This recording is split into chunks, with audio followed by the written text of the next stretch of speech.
di sini mau menganalisis studi kasus hukum pariwisata di Eco Park, Tebet Eco Park yang sebuah ruangan terbuka hijau yang pernah ditutup karena over capacity dan kerusakan fasilitas.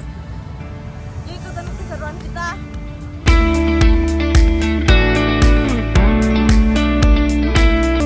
Halo semuanya, perkenalkan nama aku Ibrati Salsabila Rabiha dengan NPM 8024210017.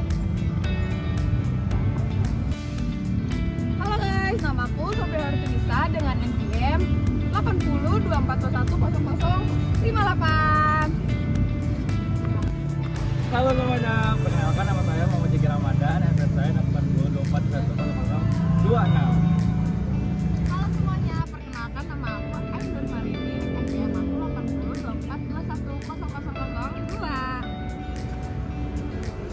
Halo semuanya, perkenalkan nama aku Faiza Rabiha, NPM aku 8024210013.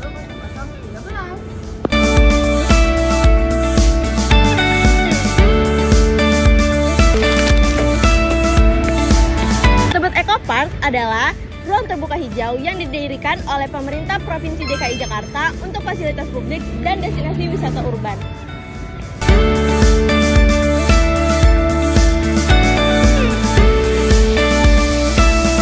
Taman Tebet Eco Park ini digunakan untuk berolahraga, rekreasi keluarga, dan interaksi sosial lainnya. Dibuka kembali pada tahun 2002, Tebet Eco Park ini langsung menarik banyak pengunjung yang sangat amat besar.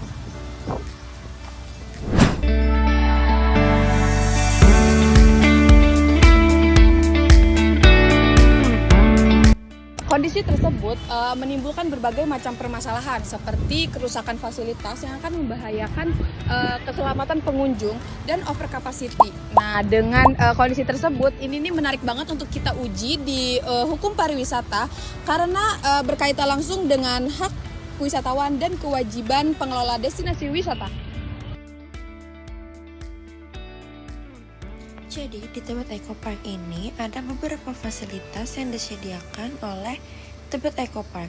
Yang pertama seperti di video ada jembatan panjang yang sempat rusak pada saat itu dan sekarang sudah dibenahi oleh pihak Eco Park.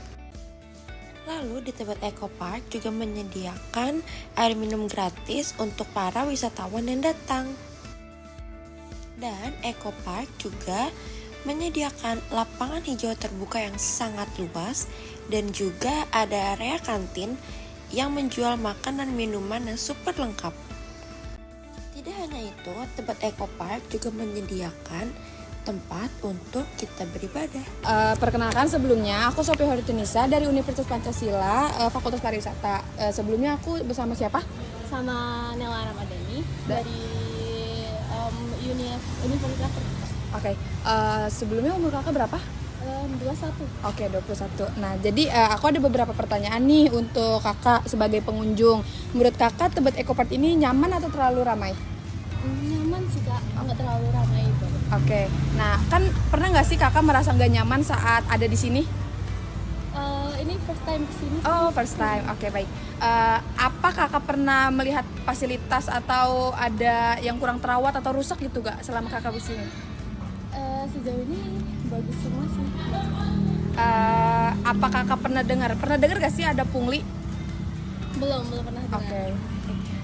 Menurut kakak harapan buat pengelolaan di Tebet Eco Park ini kayak gimana? Mungkin kayak kebersihannya mungkin ya karena banyak sampah plastik Berserakan. Oke. Di rumput-rumput. Oke, selain buat sampah atau ada tentang fasilitas yang ditambah atau ada apa gitu? Enggak sih kak, udah Proper berarti? Oke, baik. Terima kasih banyak kakak atas waktunya. Halo semuanya, selamat siang. Perkenalkan, aku Ibrati Salsabila. Dengan siapa? Aku Ajuju. Oke guys, jadi kali ini kita akan nanya-nanya seputar Eco Park yang ada di sini, Kak Juju. Oke. Pertanyaan yang pertama, menurut kakak Tebet Eco Park itu udah nyaman atau belum? Tebet Eco Park menurut aku sekarang udah nyaman banget. Udah gitu juga bersih, udah gitu fasilitas juga oke. Ada parkiran, terus juga ada tenan-tenan, terus juga ada toiletnya juga. Terus juga ini kayaknya maintenance-nya juga oke banget. Karena ini jadi semua orang tuh kumpul di sini. Jadi orang-orang yang bingung gitu ya, keluarga-keluarga yang bingung bisa kesini mainnya gitu. Oke. Dan menurut Ajuju nih, Ecopark itu terlalu rame atau udah pas segini, atau emang menurut Ajuju kayak untuk ukuran taman yang segede ini udah pas sih atau terlalu rame? Kurang rame. Biarnya semua orang sini tuh, biar kayak di rumah Stafrukan tuh semua orang di situ ngumpul sini. Ini masih kurang rame menurut aku. Jadi semua orang menurut aku harus tahu tempat Ecopark itu seru banget, bisa piknik, bisa nyanyi tuh, lihat aja nyanyi, terus bisa main-main tuh, bikin TikTok, semua bisa tuh. Betul. Kalau boleh tahu Ajuju ini pertama kali apa udah sering kesini? Aku sering banget lewat sini, cuman baru pertama kali datang sini. Oke. Menurut Ajuju perlu nggak sih pembatasan jumlah pengunjung buat Tebet Ecopark?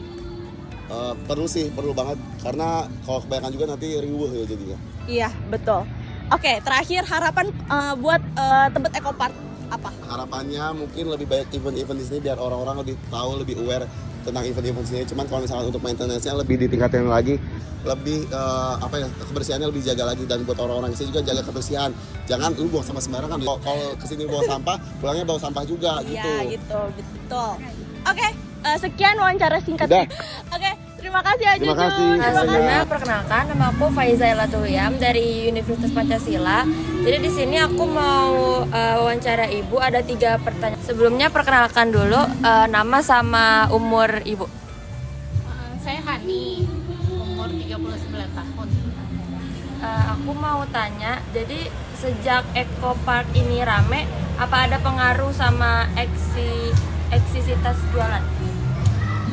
Pengaruh sih ya, Seperti apa? Mungkin bisa dijelasin sedikit. ya karena pengunjungnya makin rame, jadi yang belanja juga banyak. Gitu. Pernah ngeliat masalah keramaian atau kayak pengusutan yang dialami pengunjung, keramaian pengunjung gitu? Nggak ada. Maksudnya kerusuhan? Iya. Nggak ada. Belum ada di sini. Iya, belum ada. Terus harapan kedepannya buat Tebet Ecopark ini gimana? Ya makin rame, tamannya dijaga, kebersihannya kayak gitu. Udah segitu saja, terima Ya, kasih. sama-sama. Selamat siang Bapak, perkenalkan nama saya Ainur Marini, saya dari Universitas Pancasila. Saya ingin mewawancarai tentang pengelolaan di Tebet Ecopark. Itu yang pertama, biasanya pengunjung Tebet Ecopark itu paling ramai di hari apa atau di jam apa? Kalau buat rame sih biasanya di weekend ya, kayak begini nih sedang rame-ramenya sih.